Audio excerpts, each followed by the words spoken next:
Did you know that men make up around 75 to 80% of all completed suicides in Canada and other Western countries, while only 30% of people who use mental health services are men? This comes from Rob Whiteley, the Canadian Journal of Psychiatry in 2018.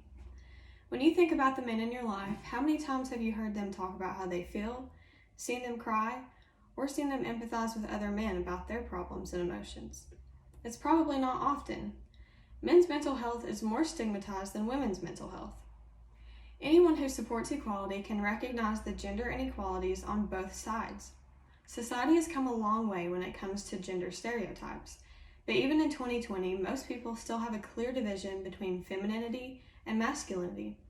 By promoting awareness for the inequalities in men's mental health, hopefully society will begin to alter its traditional values and rules about masculinity. Today I will clearly define my value objects, set up my value hierarchy, and set the criteria for these values. Last, I will prove my proposition with evidence.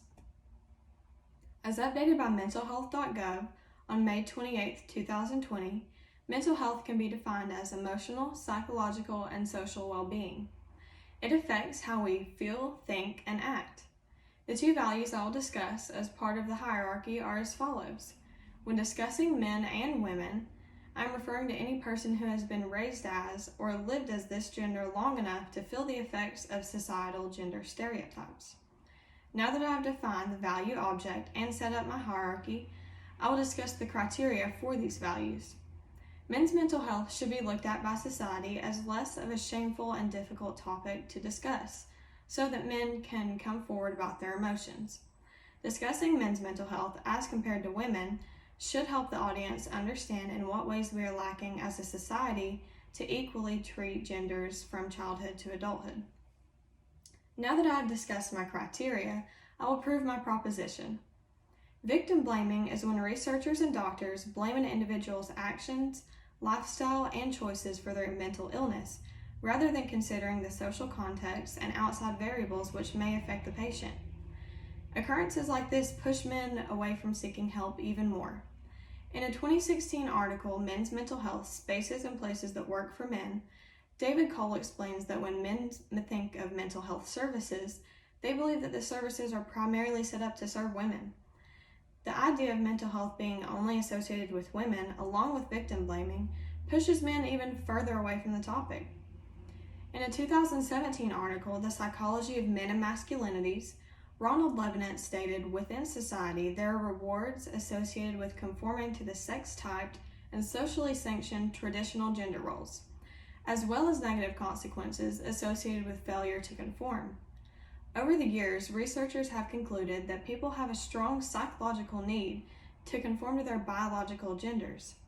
From this point of view, in the same article as previously stated, failure for men to achieve a masculine gender role identity was thought to result in homosexuality, negative attitudes towards women, or defensive hypermasculinity. To clarify the preceding quote, research shows that men will see themselves as too feminine or as failing to be masculine if they do not conform to the male gender stereotypes. This extreme pressure to remain within a societal construct of the definition of man restricts men from showing emotion, resisting peer pressure, or pursuing traditionally female hobbies or careers that they may want to pursue. In an article named Gender Differences in Mental Health by Recovery Across Mental Health in 2020, women are more likely to have been treated for mental health problems than men. This is 29% compared to 17%. This could be because when asked, women are more likely to report symptoms of common mental health problems. Inequalities begin from the time a child is born throughout their entire life. Young girls are encouraged to follow their dreams, act out scenarios with dolls, confide in girlfriends, write in diaries, and cry if necessary. In contrast, young boys are encouraged to pursue traditionally male jobs, play violent video games, play rough sports, and hold in their emotions and just man up. Warning signs of mental illness in men are often played off as a man just being a man. Marian Fraser states in the 2019 update of the University of Rochester's Health Encyclopedia, men who are depressed may not cry or even talk about their feelings. They may not even hint that they are thinking about suicide. Men with depression usually try harder to hide their symptoms. Today I define my value object, set up my value hierarchy, set the criteria for my values, and prove my proposition. Men's mental health is more stigmatized than women's mental health. Think again about the men you know. Now that you have the knowledge from my argument, how many times do you think those men were struggling with something that they never thought they could seek help for? To the men in the audience, was there ever a time that you were struggling mentally and you thought you were weak, or you thought that you couldn't seek help for something because of the way that you would be seen? Let's all take a step back and try to redefine our terms of masculinity and femininity.